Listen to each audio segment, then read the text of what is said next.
who is a sick child? A child who is in a clinical state which may result, he might not already be in respiratory failure or cardiac failure, but it might result in respiratory failure or cardiac failure or cardiac arrest or severe neurological complications if it is not recognized and treated promptly. That's a sick child. So why do we need to recognize? We need to recognize because if we can pick up the physiological derangement in that particular child and rectify, we are going to give not only an alive child but totally intact child. When I say intact, both neurologically as well as cardiorespiratory wise. Okay, and we are talking more and more about golden hour concept in pediatrics, like how we have golden minute in neonates. We have a golden hour concept in pediatric practice. I'll try to show a few examples as to what all common emergencies we see and how to deal with them in that golden hour. So what are our aims? We need to pick up life-threatening problems, and if we identify that a child is sick, we should refer them appropriately at appropriate time. And if the child is clinically stable enough, we should be able to send them home with a safety net, that is giving them certain instructions as to when to re-seek medical assistance. And how do we recognize? Early recognition of a critically ill child is not at all difficult if we utilize our senses, that is eyes, ears, and then what is there between ears. That anyway we all have. Sometimes what we tend to forget is the child is giving a hint as he is being brought into the OPD. That is, audiovisual impression is a very critical thing we tend to forget. Okay, in the awe of looking and making a big diagnosis, do not forget mother. Listen to mother. Mother will give you diagnosis. This is what my professor used to say. That is, getting a careful history pertaining to that particular child, half the examination is done. Half the diagnosis is done. Because if you don't take the history properly, you will have to examine everything in detail.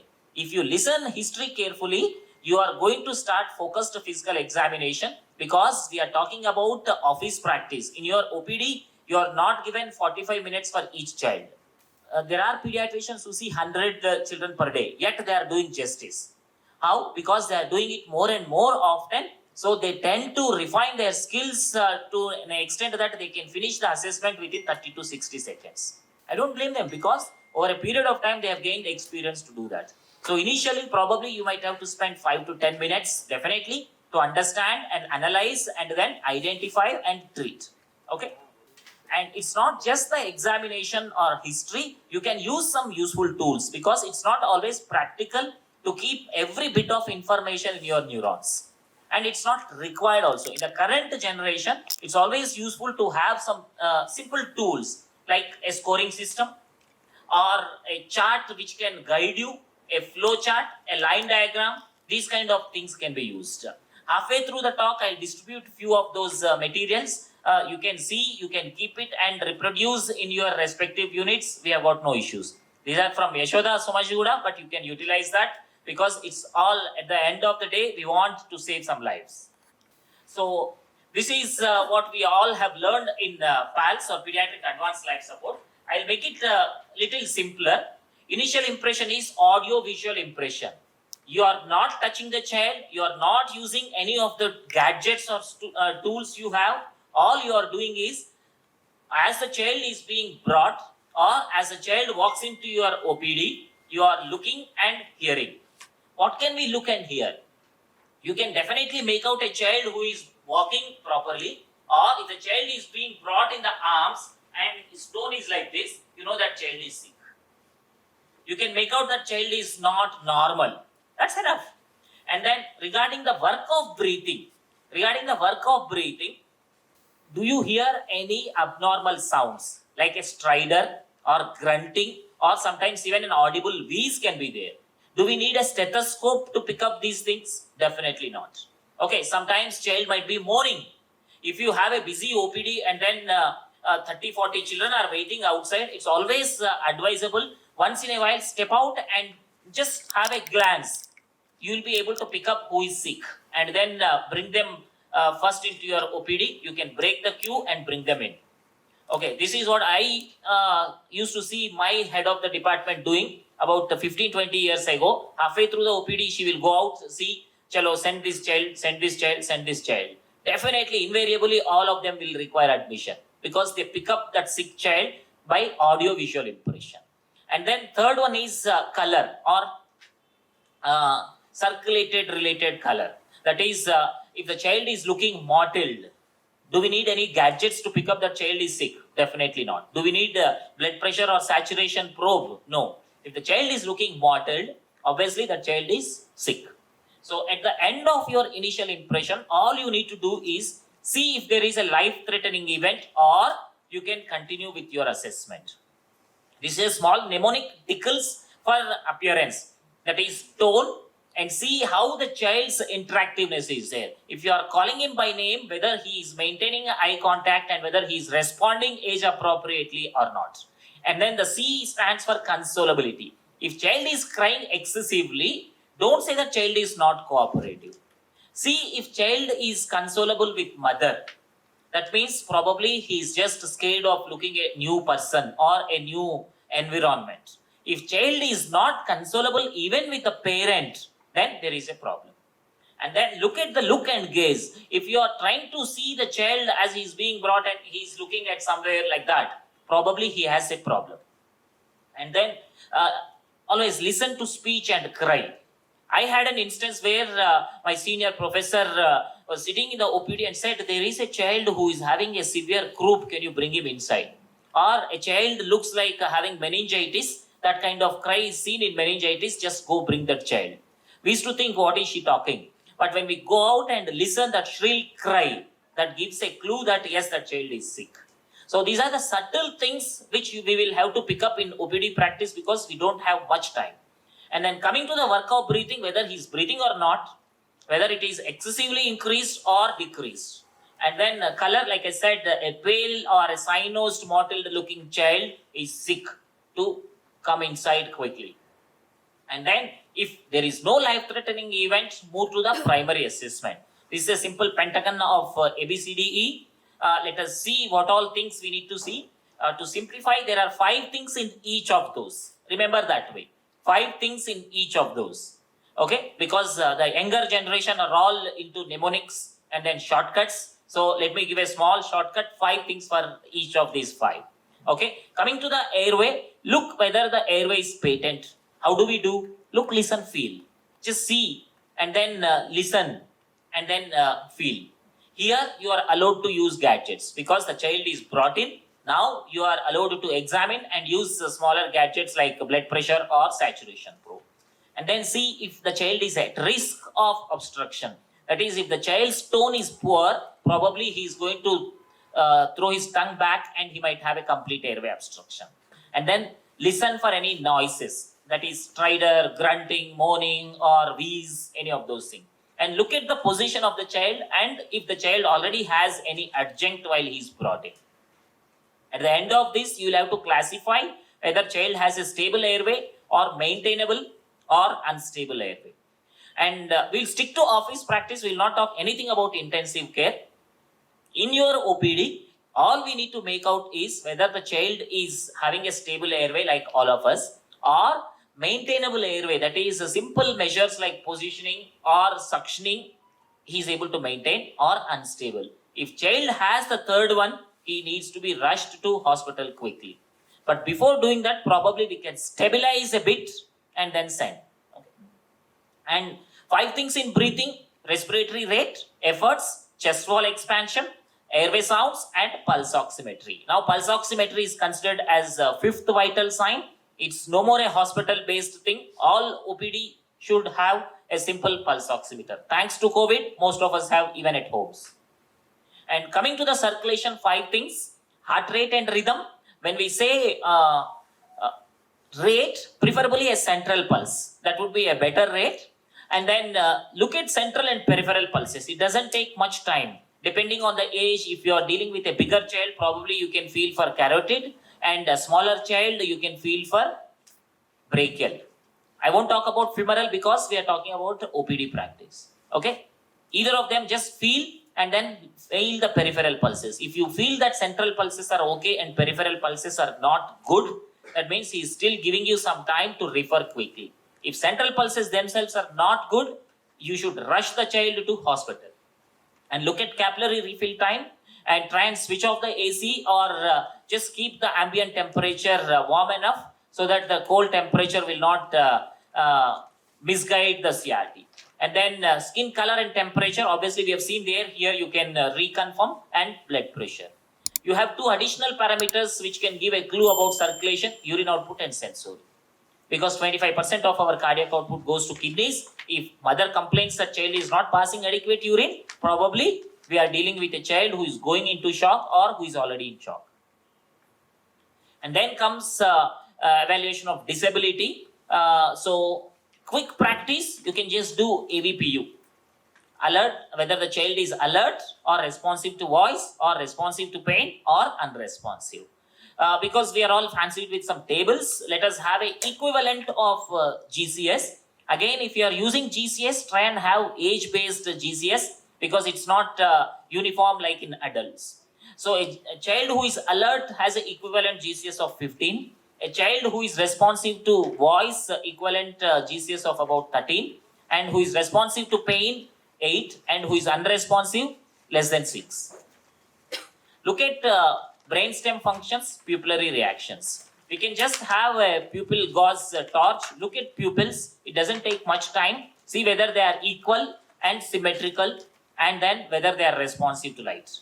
Pearl, pupils equal and reacting to light. That means child's brainstem functions are reasonably okay. And then comes GRBS. It might not always be practical, but if the child is looking sick, definitely consider doing a GRBS. But again, I won't stress too much on it because in outpatient practice, it might not always be feasible to have a GRBS machine and then a Lancet changing with everything might not be feasible. And in the OPD practice, if pupils are abnormal, does that give any clue to us? Yes. If you are dealing with a child who has pinpoint pupils, probably he has something to do with pontine hemorrhage or narcotic injection. But obviously, this child is not going to be in OPD. But at times, a child who was picked up to be unwell by parents suddenly and then brought to your OPD and you see pinpoint pupils, consider possibility of poisoning, narcotic injection. And if the child has dilated pupils, probably child could have some poisoning related to atropine or datura poisoning, okay? Or child might be having raised ICP. That could be some early clues, so quickly refer them. If child has unilaterally dilated pupils, think of common things, whether child was exposed to any eye drops or any nebulized bronchodilators. At times, ipratropium bromide nebulization also can cause dilatation of the pupils.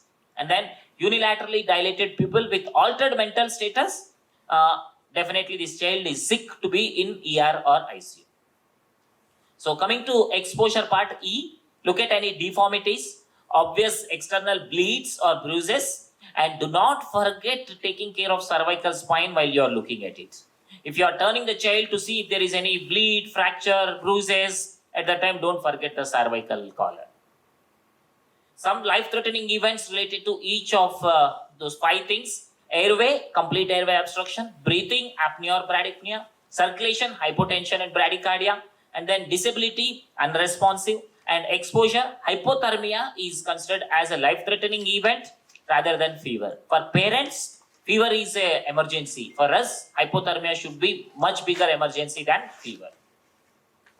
Coming to secondary assessment, sample and focused physical examination. Now this is being changed to SPAM and focused physical examination. That is signs and symptoms, past history, allergies and medications.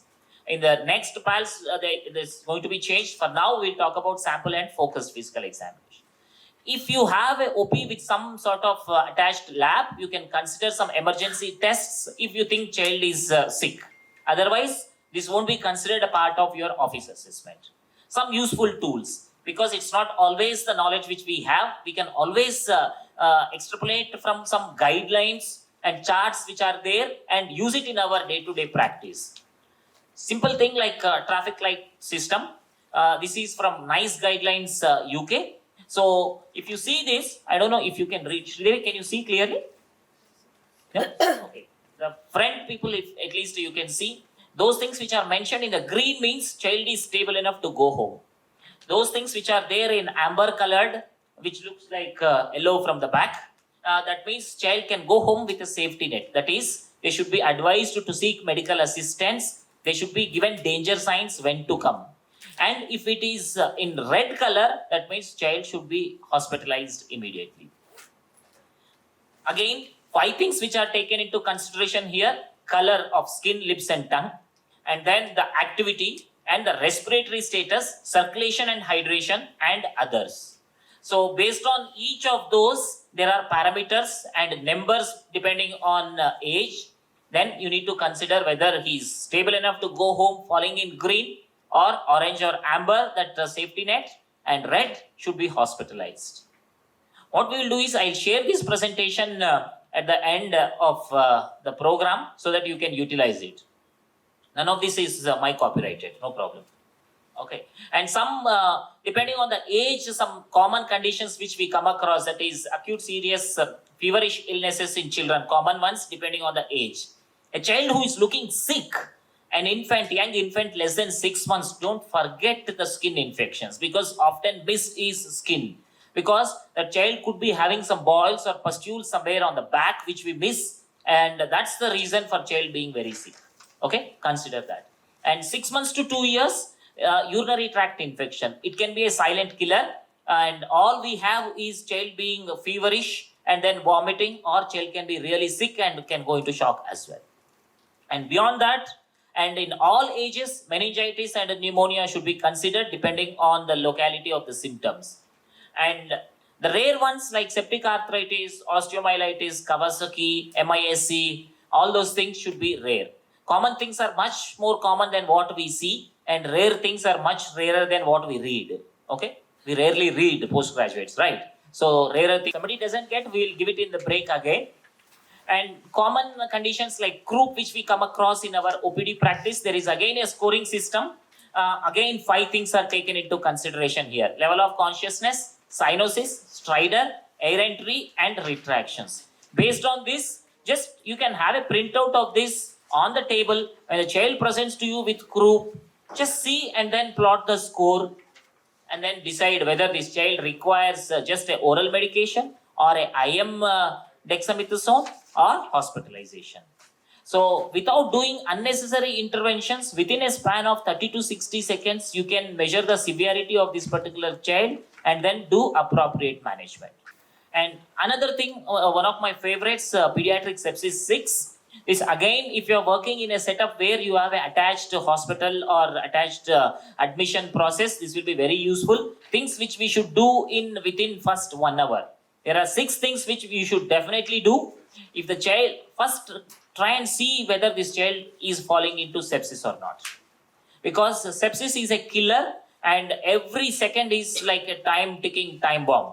So you should pick up some red flags if child has hypotension, or if child has extreme tachycardia or tachypnea, and saturations when you check if it is less than 90, and child falls into P or U of AVPU scale, and if child has a background of being on chemotherapy or immunocompromised. If any of these things are there, they are red flags. And then if the temperature is more than 38.5 or hypothermic, and extremely tachycardic as compared to the Pugh's chart which we have in front of us, and altered mental status and prolonged capillary fill time. If you have any of these things, you need to do these 6 things within first 1 hour. Okay, some of these might not be practical in the OPD, but at least recognizing till that stage is important. And if you have a hospitalization setup, give high flow oxygen and get a IV or IO access quickly. What kind of IV you can do in emergency, Dr. Chetan will take you through that subsequently. And then give a fluid bolus, and then give first dose of antibiotic after collecting bloods. Because that first dose of antibiotic can be a game changer. And depending on the age, you have again these sepsis 6 charts. And some helpful things, always listen to parents and then have one of them with you while you are examining the child, because that might calm the child and he might let you do complete examination.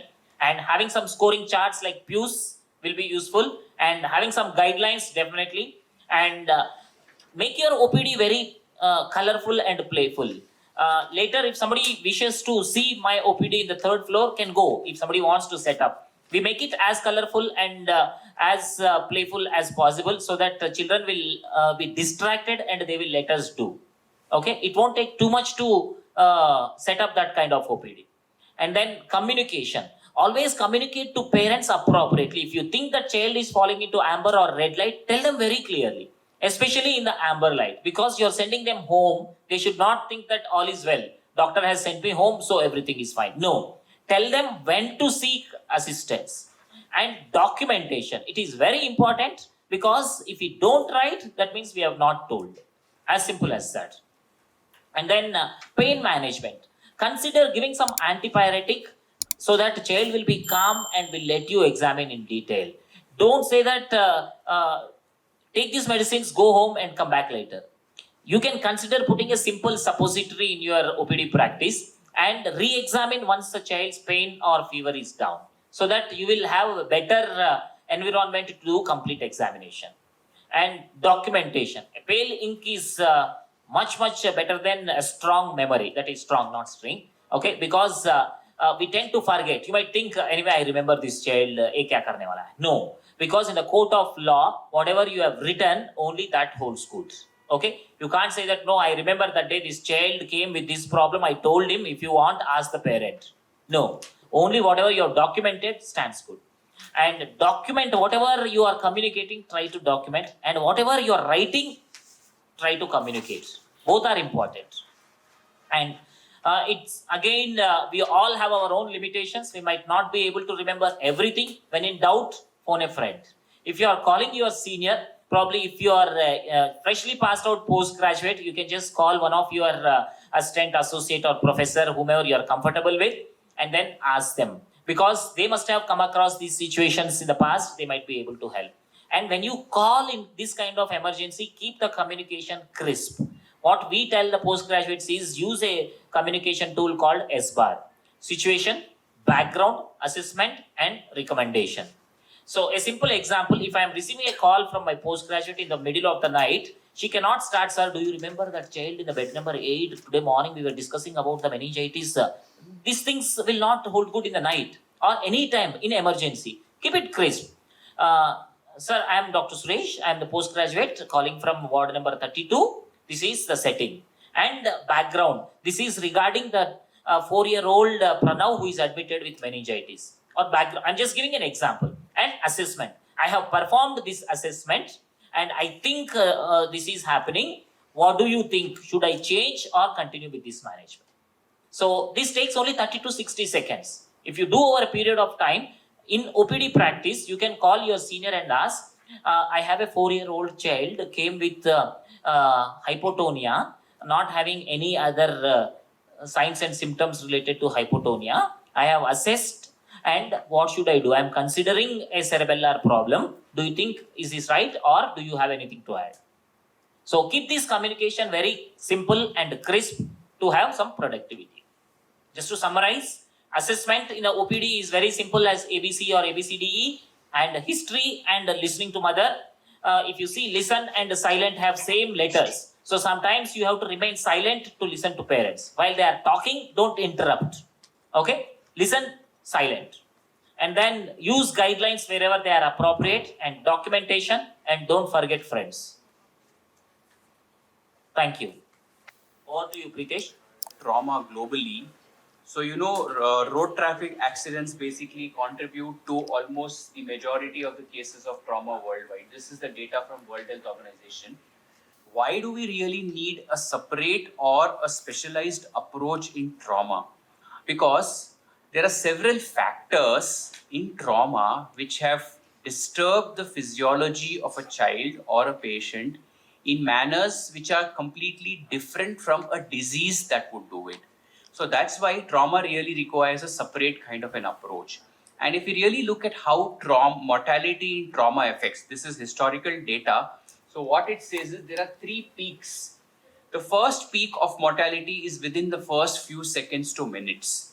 Now this peak is usually because of things like severing of a body part, or high cervical injury, or something that has caused really, a skull fracture, your brain is come out, or rupture of a major vessel like aorta or rupture of the heart. So these would be the situations wherein really nothing much can be done. Saving a patient in these kind of scenarios will be almost next to impossible. The second peak happens minutes to hours. Now this is where things like a subdural hematoma, epidural hematoma, or an intracranial injury, or some raised ICP, a hemothorax, or a tension pneumothorax, or a lacerated liver or spleen, or a pelvic fracture, these kind of things which start showing their problems and complications, and if not attended to, can lead to death of the patient. And the third one is basically days to weeks, which basically is related to complications of trauma as well as probably the amount of care they had to undergo. Things like sepsis, long-term morbidity, bed sores, all these kind of events. So our whole idea of trauma management is to look at this, because this is what is in our control and this is what probably we can change. And has that happened? Now, if you look at the historical description of trauma mortality and this recent data, if you look at it, these are the basically subset of patients who basically are the deaths within the first few seconds to minutes. Now that doesn't really change. The red line represents the historical graph. This one represents the recent data. So that doesn't really change. But look at these deaths which happened within the first few hours or minutes. This has drastically dropped down because of specialized or separate trauma approach. The same applies to long-term deaths. So that is what we need to focus on. So when you deal with a child with trauma, now here a lot of talk would overlap a bit. I'll try to tailor it to office practice, but it would overlap a bit to hospital ER as well, because trauma is predominantly seen in those areas, but I'll try to keep it as simple as possible. So there are two main aspects of trauma management, or basically the initial approach of trauma. One is the primary survey with a simultaneous resuscitation going on. That's very, very important. And then the secondary survey. Now this entire topic is basically just a gist of the first chapter of Acute Trauma Life Support Manual. The ATLS manual is there, currently in the 10th edition if I'm not wrong. So it has got details on every aspect of trauma separately. So this entire thing is just a gist of the first chapter, which is the initial approach. So the primary survey basically is the same ABCDE which Suresh just now spoke, but with a slight difference here. So A here is airway with cervical spine restriction, which is not a routine part of PALS. B stands for breathing and ventilation. Circulation with hemorrhage control. Again, that's an additional caveat that we need to look at here. Disability and exposure and environment. We'll look at each of this. The first part, for any patient who has come with trauma, though this would apply specifically more to a patient who has come with polytrauma, or someone who has come with a head injury, let's say a road traffic accident, thrown out of a bike or a car, or fell down from a first floor or second floor. So those kind of, someone comes with a limb fracture in OPD, of course, this may not apply to that situation, but this is more to a polytrauma. So you look at the airway, you have to make sure that the airway is patent and open, like Suresh had described. Now, in addition, if a trauma comes to you, a polytrauma comes to you, it may be a bit challenging in OPD, but someone who is having a hospital-based OPD practice, you would always have help at hand. Make sure one person is available who immediately takes care of the cervical spine. So immobilization of cervical spine is very, very important. The reason being is, if at all there is a cervical spine injury, movements of cervical spine will lead to further trauma or damage. So C3, C4, C4, 5, 6. 4, 5, 6 is not taken care of, you're in a fix. The child will end up with problems. So you need to stabilize the cervical column. Now, another rule of thumb is that if you have, let's say, an older child who is communicating and talking to you normally, or let's say a younger child who is either cooing, babbling, or crying normally, you can safely assume that at that point of time, the airway is definitely maintainable or stable. Otherwise, child would not have been able to do that. But reassessment is important because things may change over a period of time. Now, there's a slight difference when you talk about airway in infants, a very, very important thing, because the cranium is large. We talk about this also in PALS. So because of that, the occiput being prominent, inadvertently it leads to a passive flexion of the neck, which you do not want. So placing a small bedding or pillow which basically ends at the shoulder blade, would help the child to come into neutral position. You're not going to look at the sniffing position or the head tilt position, what you do in a normal stabilization. That's not what you want here. You're damaging the cervical spine if you're going to do that. So you need just a neutral position. So that would be useful in a smaller child. Now, another important thing is simultaneously your resuscitation could go on. For example, if the child is unconscious, the airway is not maintainable, you're putting an oral airway. You should do it then and there. So that kind of intervention goes on together. Now, typically we have been taught that oral airway, you could probably put it with the upper end facing the palate and then turn it around. But recent data, and there is some literature which says that sometimes, especially in a setting of trauma, it can be more injurious to the patient. It can cause more bleeding. So try to put it directly. Now, again, traditionally in PALS, we always talk about the head tilt and, chin lift maneuver to basically maintain the airway or open up the airway. In trauma, again, you would not do a head tilt. You probably may do a chin lift with a C-spine stabilization, or you do something which is called as a jaw thrust maneuver. So that is what is recommended in trauma, because again, cervical spine needs to be taken care of. Now, other important thing is, even when you are intubating a trauma patient for whatever XYZ reason that it may be, cervical spine stabilization has to be there. So even during intubation, one person stays at the head end, maintaining the cervical spine in a child with trauma. This would not be applicable to an office practice purely, but this would be more applicable to, let's say, someone has an ER-based practice as well. So that's very important. Now, next comes the B, that's breathing and ventilation. So once you have ensured that the airway is patent, breathing and ventilation becomes important, because just a patent airway does not ensure that the oxygenation and ventilation is going on well. There could be several other reasons or problems operating at different levels, which may hamper with these things. So breathing and ventilation basically becomes the next part of it, where simultaneous resuscitation with the bag and mask probably should be going on. The next important aspect, probably one of the most important aspects after airway and your cervical spine, is circulation with hemorrhage control. Now, in an older child, more so in adults, this is the most prominent manifestation. Hemorrhage leading to a hypotension or shock is one of the most common presentations of trauma. We in pediatrics don't see that very often as probably the adult counterparts might see. The reason probably being is the skull or the head is the largest part in an infant or even in a child. The surface area and weight wise also the head is large in an infant. So most of the times the injuries that we see in children are head injuries compared to adults. But nevertheless, we should be aware of it. So basically there is bleeding, reduces the blood volume, reduces the cardiac output, and that leads to shock. Now the dictum or the thumb of rule in a patient with trauma is, if you have ruled out a tension pneumothorax, then unless proven otherwise, that shock is because of bleeding or volume loss or blood loss somewhere. Tension pneumothorax is something that needs to be ruled out in a patient with trauma. So let's say you have seen a patient child with trauma in your clinic, or let's say in your hospital OP, whom you feel inadvertently the child has landed up instead of ER in your OPD, and you see a patient with shock. Probably, yes, it's time. If you are not able to put an IV line, give a fluid, definitely immediate refer, because this, unless drained immediately, nothing will change the situation. Now, once that is ruled out, then of course, your pulse, skin perfusion, and level of consciousness, these three things will easily tell you whether the patient is in a compromised circulation or not. Now, certain very simple ways of controlling bleeding, this is applicable even for an OPD. The best and the easiest way, especially on an exposed part, internal bleeding, you cannot do anything much, but on an exposed part is application of direct pressure.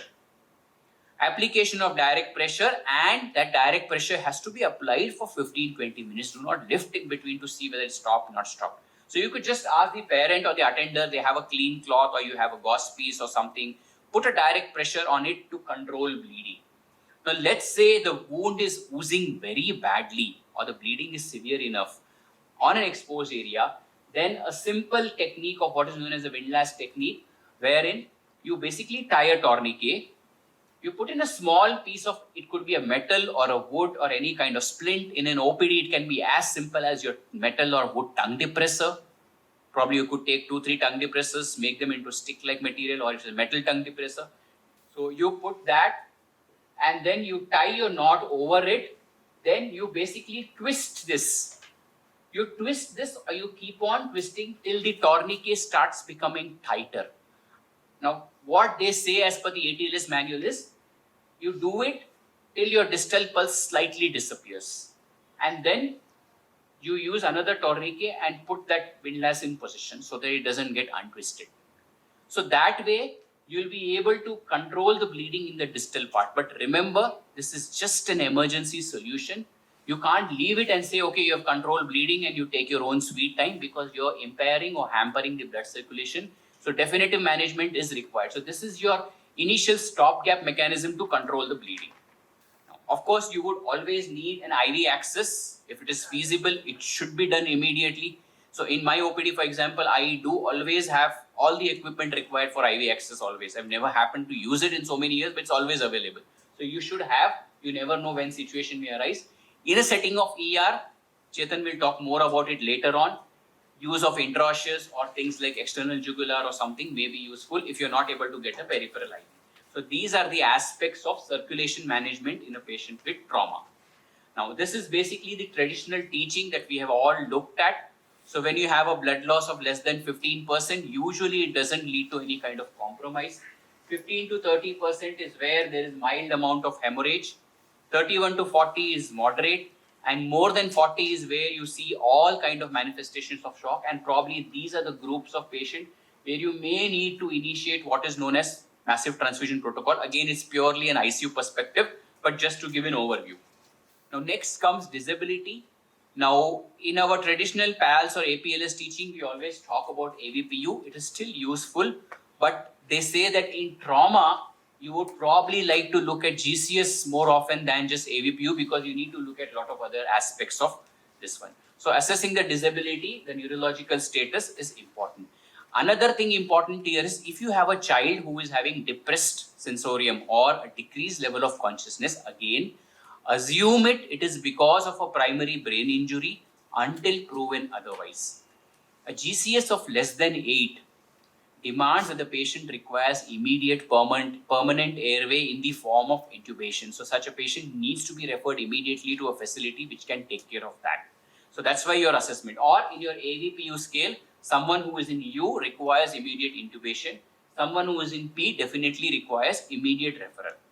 Now next, here in exposure, it's a slight different from the other APLS. So important thing in exposure is, Suresh mentioned a very important point about hypothermia. Now in trauma, hypothermia becomes even more problematic because you expose the child, expose the patient, you're resuscitating. So very, very high risk of hypothermia, not only in children, even in adults. So it is recommended that you resuscitate with fluids that are warm to normal body temperature, that's 37 degrees. That is ideal in case of trauma. The environment should be warm enough. And once your undressing and examination is complete, you need to cover the child also. So this is probably part of it. So in this aspect, there would be several technical skills required to examine the child, which we will talk about in the slide, as well as we will show you in the demo in the hands-on. Certain other essential adjuncts in trauma, saturation of course, ECG, again if it goes to the hospital. Urinary gastric catheters come when the patient is in ER. It may not be applicable totally to an outpatient department. ABG again mandatory in almost every trauma patient to know the status of acid base, and radiology diagnostics. A few of these things are not purely applicable to OPD. They are applicable to a hospital-based OPD setting or ER but. Now, a very essential part of trauma management, especially if you have the availability of facility, is EFAST, that is focused ultrasonography in trauma. It's a very, very simple thing. I do it often. Of course, I'm not still able to make out well in the abdomen. But you put a probe on the hemithorax, you basically look at the lungs, you want to rule out pneumothorax. You put a probe in the subxiphoid area, you look at the heart, you want to rule out a hemopericardium. You put probes at both right and left, your paraspinal areas. Basically, you look at the Morrison's pouch on the right side, you look at the splenorenal angle at the left side. You basically are looking at fluid collection there. it tells you that there's bleed in the abdomen, and put a probe near the bladder to look at the bleed in the pelvis. It can be done very easily. You don't require any big training. If you do a couple of them, you can do it very easily. So it's a part of it. Yes, it may not be applicable to a pure OPD in a clinic, but if it's an hospital-based OPD, it is still possible. Then comes the concept of secondary survey. I won't go into details of it because it's more or less overlapping with the PALS thing which Suresh spoke about. So history comes then at this point, and then you do a detailed physical examination of head to toe to understand to what extent injuries have happened. Now, certain important aspects in the secondary survey. One is if you have a patient with shock, if you have a child who has, let's say, bruising on the abdomen, or you feel there is a pelvic pain or any such thing, assume that there is a pelvic fracture until proven otherwise. And that's why you need to use what is called as a pelvic binder. Now, there are commercially available pelvic binders which can just be put on the patient and strapped, but that may not be available always in a ER or an OPD. Sometimes the size may be a problem. The use of a simple bed sheet can basically work equally well. So we'll show you in the demo how to use it. You basically roll the bed sheet, tie a knot, twist around, and then clamp it. So it basically, the idea of a pelvic binder is you basically, if there's a pelvic fracture, you're basically compressing the areas of fracture. So basically it indirectly gives a compression, reduces the bleeding. You're reducing the volume in the pelvis by basically binding the pelvis. So you're having less space for blood to accumulate. So basically you will indirectly try to reduce the amount of bleeding. So one important aspect of trauma management. One more very important thing we all should know, especially when we have a polytrauma, we will again demonstrate this, is what we call as a log roll maneuver. Now the idea is you want the spine to be stable. So you basically, there are at least 4 people involved if you do a log roll maneuver. It may not be feasible in a pure OPD where you're a single person practicing, but you may not see such a patient there also. So what happens is the person who is in charge of the cervical spine, he is basically the lead or the coordinator or basically the team leader for a log roll maneuver. You need 2 more people. One person basically puts his hand over the shoulder, another over the pelvis. The second person puts his hand over the leg and over the torso. Now, these hands have to crisscross. That's very important. Now, once that's done, the person at the head end is the one who gives command, and it's something like 1, 2, 3, let's log roll. So the entire patient is turned as one single piece. The leg doesn't move separately, the torso doesn't move, everything moves in one go, including the cervical spine. And then the 4th person examines the back for injuries there, and this is the time where you take the opportunity, if it's in an ER setting, to remove off your spine board and then get the patient back. So this is another very important maneuver that we should all know. And then coming to the last slide, whenever the handover happens, traditionally we talk about S-bar handover. In trauma, what they describe is known as mist. So basically when you hand over, let's say from your OP you are handing over to a ER or a hospital, or the ER hands over to the ICU. 4 important things: mechanism of time of injury. So 4-year-old child was traveling on a bike, and at a traffic signal, the bike basically jumped the signal and the child flew over. Mechanism of injury. Injuries found and suspected. In the ER or in the OPD, we found there's a bruise over XYZ area, and there's this one, otherwise vitals are stable, XYZ. So injuries found. What are the current symptoms and what treatment? So this would be the format of handover for a patient with trauma that you would give. I would end at this. Some sort of well established hospitals, and not as a standalone clinic. But then that has changed a lot, and now people want the postgraduates as well as I see a lot of postgraduates here. The people want that they have to have some basic idea, like how their outpatient setting should be, and what are the things, what are the challenges. Some are unique in a outpatient standalone clinic. So the focus will be more on that, how to have a workable kind of thing where you can recognize a child who has either shock or respiratory distress, and at the same time you do the initial stabilization, if not the whole process, and then quickly when to refer and how to do that. So most important is you recognize any sick child, the sickness, the severity, if you recognize it early and you act upon it promptly, it is much easier to address the situation rather than letting it simmer on and then uh, do even more efforts to stabilize the child. So this is a photograph. I'm sure the senior pediatricians must be wondering, oh, ये time अब कब आएगा फिर से? Because of the COVID and all, this kind of rush in the OP, which many of the senior pediatricians are used to, is not happening. But it is now when we're seeing now the spike in the OP cases. So this is a busy OP, and a severely sick child may stay in waiting area for a considerable while before being called upon their queue or token number or whatever the system is.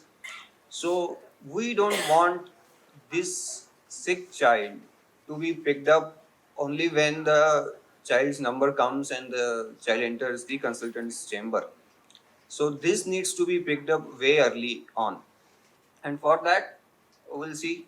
And sometimes what happens, parents may not understand the severity of illness. There is a one is denial mindset that okay, my child is not that sick, and then sometimes they're young parents, first timers, so they don't understand the gravity of the situation just by the subtle changes which are happening. Depends on the overall awareness or overall the IQ of the parents as well. And most of the times, what happens, small kids, they are mostly covered. There is one, first is a wrap, then there is a kind of a mattress which is with a zipper and everything. So only the child's face one can see. So even others cannot also tell them that there is something wrong with this child. You have to, hurry up and you have to go, or maybe, go to the receptionist and tell them that the child is sick. And very rarely, which we don't find in our Indian, we Indians are like always ready to jump the queue and always show something and how important you are, and you actually see most of the people wanting to jump the queue. But now some people are like that. You may come across those also that they feel reluctant going bypassing a certain system. So these are the reasons where a sick child or a child with, say, shock or respiratory distress, these are the things which may delay the child's being seen or assessed by a pediatrician, by the pediatrician for which they have come. And then how are you going to prevent this? So having our receptionists or the OP nurse have an idea, then you have to train them to how to quickly ascertain that no, this child is somebody who needs to be seen by our doctor, our pediatrician immediately, urgently. Can't wait for the queue, can't wait for the token number. No, this is a priority. So triaging is something. Now, many of when you would start your setups and all, you may not get the very trained kind of people. So you will have to do that job of training your team as well. And receptionist job is not just to take money, write the number, give a token, and just check a weight and then write it on. So we have to make them learn. It's desirable to at least make them go through basic life support training and certain simple things which Suresh has told and Pritesh also has rushed upon. So certain simple things we need to make them aware of, and we need to impress upon the importance of picking up certain signs and symptoms which will give you a, say, like as Dr. Suresh told about visual and audio visual kind of perception. So everybody of us, we do hearing those professors and all asking us, okay, get that diabetic child to my chamber first because I can hear that sound. So something like that, because if you are going to be inside the room and you will be already busy with other patients, You don't want some sick child waiting for your consultation for quite some time. So you want those kids to be picked up early, and you want those to be appropriate early intervention should be started. So when it comes to recognition, so we just need to have a very simple protocol for our receptionists, for our, say, some people may have a pharmacy inside, or some people will have other security people or IMAs. So they also need to understand that what is a sick child and when they can simply jump the queue. So not only anthropometric measurements are to be taken, you have to have the vital parameters as well. So when we take temperature, train your nurses to not only simply check the axillary temperature, especially if the child is febrile, ask them to touch the feet. चरण स्पर्श करने से बहुत सारी information मिलती है. So when you touch somebody's feet, you get to know, okay, this child has got 1 or 2 fever, but the feet are icy cold. So that tells us that the circulation is being hampered. So this is a child who cannot wait for his or her turn in the queue. That child needs to be jumped up first. So then another thing is the breathing pattern. So we need to make them understand what is hurried breathing for age appropriately, because our patients are varying from different ages. So not the respiratory rate. What is the pattern? Are there any retractions happening? Is there a audible kind of a breathing sound which is there? So these are the things which we need to train, because we need to make them our eyes. Everybody now has got a CCTV camera, but it is not going to zooming in on each and every patient. It is just to show how much crowd is there, is somebody quarreling or something, and other people are doing their job or not. So that's what the CCTV cameras are for. But your cameras are going to be your own people, your own team, and you need to put a little more effort in having this team a little trained so that they can pick these things early, and they can help starting the intervention early on. And they also need to then ask about a quick history of presenting complaints. What's happening? Is it fever? What is the breathing problem? How is the child feeding? uh, when was the last time child peed? So these are the things which are going to give them again clue of the sickness of the situation, and they can simply put these things in a short form manner on the paper itself when they put the weight and the height and the temperature of the child. And then most important nowadays, as we all keep saying, that saturation, oxygen saturation has become the fifth vital sign. So, and now it is ubiquitously available. Even patients themselves can have them at home. So, in an OP, it is a must. And we have to train our people how to interpret this. When you apply in a very cold, in a air conditioned room, if you are applying the cold, extremities are a little cold, you are applying, you may get any erroneous reading. So ensure that the nurse puts it for 40 to 60 seconds, sees a good waveform, and then puts that number. And if it is anything less than 94%, she should immediately, or he should immediately get the child to your consultation. And then soft skills are important. So when we are doing this, it has to be in a non-threatening manner. It has to be in a gentle manner, because kids always get intimidated, and if they keep howling and all, so assessment takes a beating. So I mean, teaching them soft skills of gentle communication, of ability to tell the parents that tell the others that this child needs on a priority basis, needs to be seen by the doctor first. So these are the things which we need to inculcate these habits in our front staff. So the common conditions we all know: bronchiolitis, croup, and severe asthmatic exacerbation are the routine things which we see. Sometimes you may see a foreign body obstruction, sometimes you may see a severe pneumonia, and then metabolic acidotic kids also will present like a hurried breathing and a very sighing kind of a respiration, which again you can, from the audio visual cue, you can make it out. And when it comes to shock, Dehydration, because of most of the times diarrhea or gastroenteritis, vomitings and diarrhea, is the most common reason which we see. Hyperparexic kids also can get dehydrated, and they also, if they are say septic and all, they will land up in this shock. Accidental ingestions sometimes can lead to this, and various bites and stings also. And most important, when you are in an OP, because the pediatrician's main thing is they will give vaccination, and at some point of time there is a chance that any child can have this anaphylactic reaction.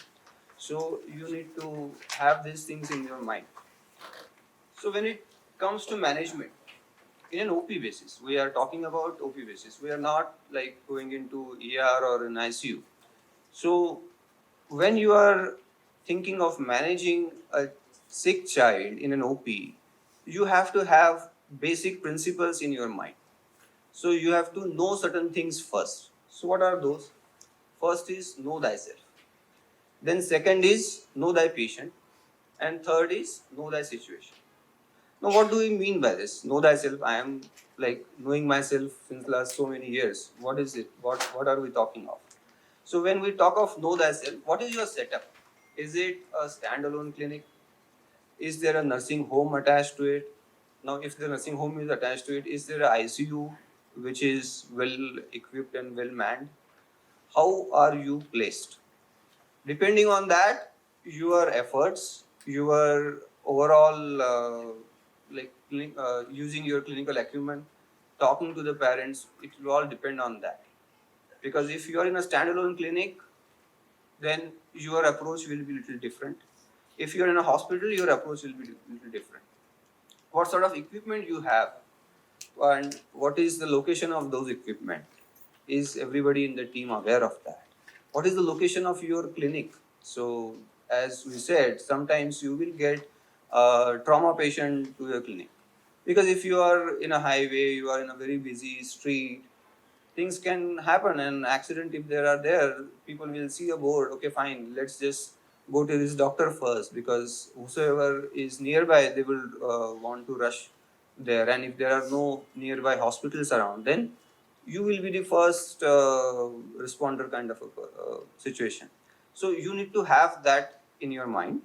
And what is your backup? So whenever you are dealing with a sick child, even if it is in OP, it can consume a lot of time, because you have to first assess, recognize, then start the treatment, keep counseling the parents, and then also keep arranging for the further care. How are you going to, go ahead?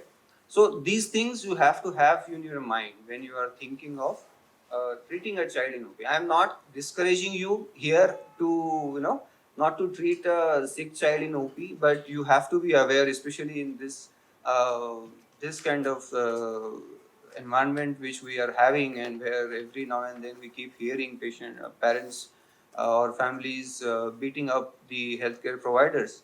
So we have to be aware of our own limitations, capabilities, and accordingly we have to go ahead and do the job. And then you have to know your team, what they are capable of, how much things they can do, what are things which you will only have to do. So, because managing any emergency, even with a short time, it needs a teamwork, and you have to be aware of your team's strengths and limitations. So, once you have this, then you go ahead. So, this is kind of a OP setup we have, where even in it's a hospital OP, but it still has all these things, so that in case if we land up in an emergency situation, we can take this thing. There is an evaluation machine as well, but it is not in the picture. So then you talk about the patient.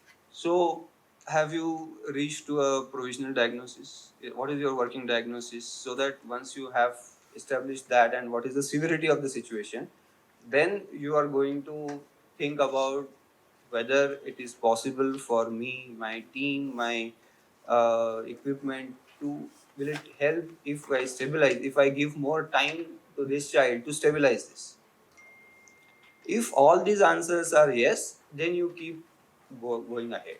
And whether there are any comorbidities, what is the rapport of the patient. Is it your earlier known patient, or they are coming for the first time, or they are a problem patient, they always have something or other, some kind of thing. So all these things you have to subconsciously also, sometimes you have to think about all these things when you are talking. And most important is, are the attendants problem attendants, is there a irate mob, something, somebody is very sick, you are just a standalone clinic, you can simply say, look, this child is very sick, this OP is not equipped to do that, you have to get this child to hospital. You can think about giving something so that by the time child reaches there, can have a little more relief in his symptoms or her symptoms. So be mindful about this, that there can be a problem with all these sick kids. And if you sometimes, if you want to be hero and you want to, okay, say, fine, I know all this, I can do this, and if you are doing and things are not either turning up the way you want to be, or there are some, something, some equipment is not working, very quickly the blame will be put on you, or even if for no fault of yours, everything you are doing, the child is sick enough, has been neglected or has been ignored, or they were not aware about the sickness of the situation, severity of the situation, and they have come to you in a very late stage. Despite you putting all your efforts, it may be that things may not turn up well for the child, and then that turns the parents and the families off very quickly. So be mindful of all this, and then go ahead. So again, then know the situation. So once you have assessed these two things, and you have a confidence about your team's competency in handling this, and whether the parents are, understanding enough, that they have accepted the severity of the situation, they have accepted that yes, you will try some things before you send a child to a further care or the referral center, because even if you don't do that, that will further jeopardize the health of the child. Then yes, we can, go ahead, and you have to ensure that you have working equipments ready, and also have handy your nearby referral centers, whether they will provide a retrieval team or not, or do you need to arrange your ambulance. All those things also you have to have in plan. So once, when we think about all this in a prior manner, in a protocolized or structured manner, then if at all we come across such situation, we know how we should be approaching this. So the whole point of this talk is this only. So what are the basic steps? Okay, fine, you are not going to do very hi-fi things in an OP, but basic steps we can always do. And most important thing which one can do, whether it's a child with respiratory distress, shock, even a child who may throw a seizure or who has already thrown a seizure, people will talk about that later. Most important is reduction of fever.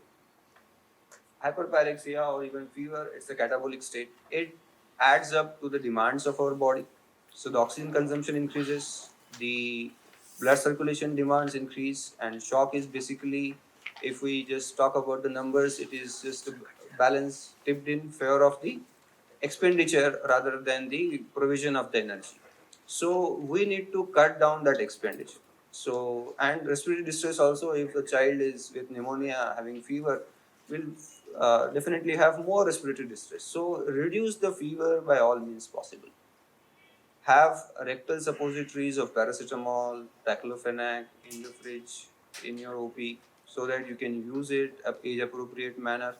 You can use it. That is something which doesn't need your ability of the child to swallow, or vomitings are all not there or not. You can give rectally all these things. You have to keep communicating with the parents what you are doing. As Suresh rightly pointed out, that we have to communicate and document, and we have to do both ways. So we need to communicate that we are documenting also, so that the next in the care line, next caregivers will be aware that what are the things which have been given so far, should we be repeating this, or is it now not time? We need to wait for 4-6 hours of giving another paracetamol. So that is also important, and that needs to be communicated to the patients as well. So when you are doing it in a sorted manner, the acceptance will be definitely more, and they will understand that yes, the doctor is trying to do best possible care from his part before the child is being sent upon to the next person. So have supplemental oxygen. Now with COVID, people are having either oxygen cylinders or oxygen concentrators in their OPs also. I have seen many of them when we go visit them. So provide supplemental oxygen with prongs in a child with respiratory distress. You may have to use mask or non-breathing mask if you have good bigger oxygen cylinders, because NRMs take a lot of oxygen. So somebody who needs that, you have to be more thinking about referring the child quickly to a center, or if you have got a nursing home status and all, you can move the child from OP to ER. Bronchodilators are of great help. Almost every OP will have this. Just ensure that the sets which are being used for nebulizations, they are separate for each patient. They can buy this, they can purchase it. Do not keep using the same set. Or even if you use meter dose inhalers with huff puff kits and all, it is also equally efficacious in most of the times, unless they need oxygen because they are hypoxic and all, then only the nebulizations with oxygen will help. But the MDIs are equally efficacious in acute severe asthma cases in relieving the bronchospasm.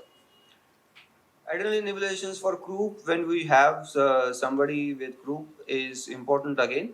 So have oral antiemetics, ORS solution in place, so that any child who is dehydrated with vomitings and all, you can give all these and reassess the child later whether vomitings have stopped, can they tolerate more oral fluids and liquids. And for anaphylaxis, we should always be ready. Even though for 40 years of your practice, you may not see a single case of anaphylaxis after vaccination, but it can also happen the first year of your practice. So be ready for this something, because if you are going to give vaccines day in and day out, and you just can't say that I don't have this equipment to deal with this, you will be in a medico legal soup as well. So when it comes to further care, as we said, in OP basis, may not be possible always to check blood glucose, but there will be some patients who you can think, okay, fine, this is a sick child, let me just quickly check up blood glucose. And glucometers are ubiquitously again available. They are not something in a pediatrics setup, we may get them less because adults will have almost every physician will have that in their clinics, but it's just not about the hypoglycemia. Every now and then we come across children with DKA, and they will also have something like a very metabolic acidosis, and initially to an untrained eye it may just appear to be a respiratory distress. But if you do quick glucometer reading and it says high or it says 500, 600, everything becomes clear. You can counsel the parents and the patients and families and all accordingly, and you can quickly do the job of referring the child. So then we come to, sometimes you may, as Pritesh rightly said, that he keeps everything ready. He has not used it in last couple of decades of his practice, but he keeps things ready. So being ready is what is important. You hope that you don't need to use it, but being ready, being able to do it is important. So establish an IV and or intraosseous access when the situation demands.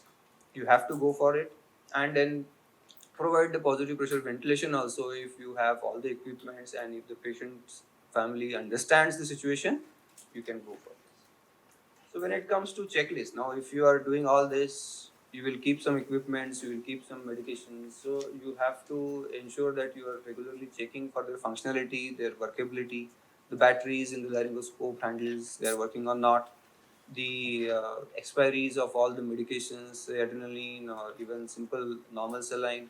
So those things, there has to be a way of checking things and putting it, documenting it that yes, this has been checked.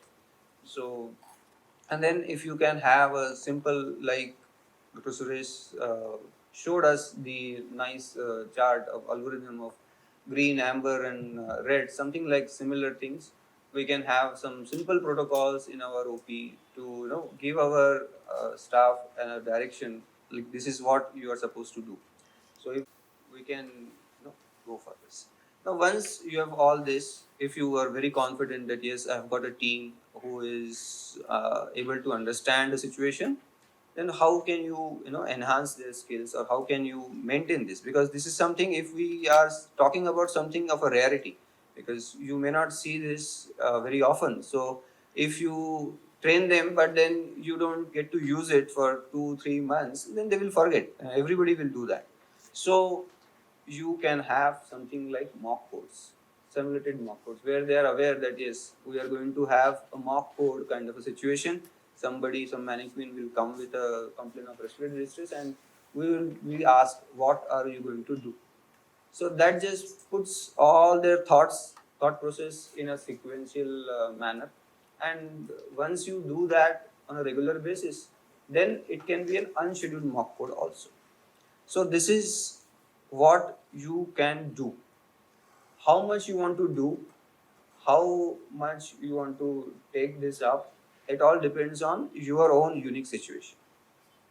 So again, when we summarize this, you have to remember this is a teamwork. The emergency care, even for a very short duration, you have to have your proper team. If you have a team, then only you embark upon this. Otherwise, you quickly start the conversation in the terms of referring this child to a higher center.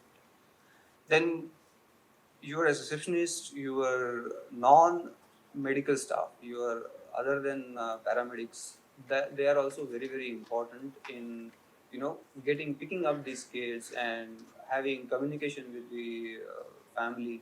That is important, and they should be aware of what are all equipments we have, where are the medicines, where are the IV cannula, how are the going to fix them up. Everything has to be aware. That people have to be aware of those of the team, and you should have again protocols of management of critical diseases in a very small, short way, in a crisp way, and they all need to be trained to identify a sick child and initiate an early intervention. Sometimes you may not be there in the clinic, you are about to reach, but some people, the clinic is open, people have come to you. So at least till that time, they have to understand what are the things I need to do, I can do, and they can give you a call on the phone. They can start initiating things at the same time, communicating with the parents. So clear communication is very very important. Everybody will keep talking to this about this, because now it has become the cornerstay. Because if we communicate and we document all the communication, we are protected by the law. So again, BLS is desirable for all our paramedical staff and the duty medical officers and the pediatricians. They should definitely do PALS. So after all this, again, the question is, do I really need this? See, as you said, emergencies are so rare in kids. I can always refer the child to the hospital next street or a few kilometers away. It is very time consuming. I don't have time. It's a dead investment in equipment as well as space, because keeping all this thing, having a reservation area, real estate is such a prime thing, and you don't want to waste it on this. You can have a very good, beautiful reception, and with a fish tank and whatnot, and a little play area, but you don't want to have a very 80 square feet area of a reservation area. So trained paramedics, once I train them, once I show them the trick of the train, they will leave the job, they will open a clinic next to me. What I'm going to do? This is a very rational fear. People have done this, especially in smaller cities and towns. It happens.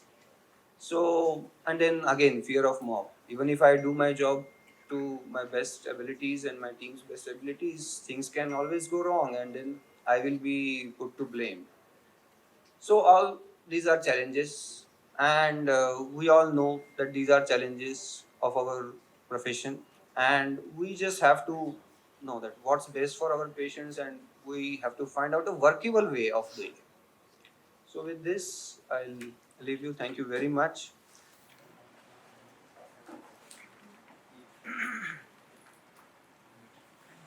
Yeah, that is the ideal way of how you do a C-spine stabilization.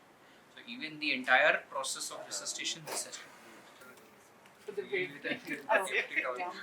now once you applied this, you could leave your stabilization. You don't have to worry about it. But then with this, you can never intubate. This is not the correct size for this mannequin because the size basically this rests over your jaw.